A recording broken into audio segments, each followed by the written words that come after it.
आपल्या किचनमध्ये आपण जे काही तेल वापरतो, आज पाहायला गेलं तर ते तेल रिफाईंड तेल असतं, सिंगल रिफाईंड, डबल रिफाईंड, काय केमिकल्स ऍड करून ते तेल बनवलं जातं.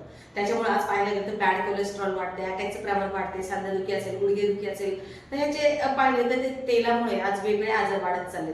जसं की फॉर एक्झाम्पल आपण मार्केटमध्ये जर गेलो, एक तेल जर घेतो आपण 150-200 रुपयाला 1 किलो घेतो शेंगदाणा तेल, तर शेंगदाण्याचं तेल बनवण्यासाठी 1 किलो शेंगदाणे तेल बनवण्यासाठी जवळपास 3 ते 3.5 किलो आपल्याला शेंगदाणे लागणार आहे. पण जर आज मार्केटमध्ये पाहायला गेलं 100-150 रुपये किलोने जर शेंगदाणे असतील तर 400-450 रुपयाचे नुसते शेंगदाणे लागणार आहे. तेव्हा कुठे 1 किलो आपल्याला तेल बनवता येणार आहे.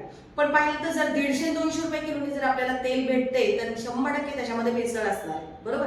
आणि त्याचे साईड इफेक्ट आपल्या बॉडीवरती आज होत आहेत.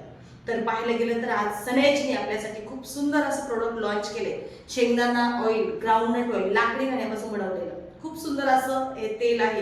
प्रत्येक व्यक्तीने हे शेंगदाणा तेल वापरलं पाहिजे. याची तुम्ही पॅकिंग पण बघू शकता आणि खूपच जबरदस्त प्युअर हे ग्राउंडनट नॅचरल तेल आहे. तर तुम्ही वापरून बघा आणि आपली हेल्थ चांगली ठेवा. Thank you very much.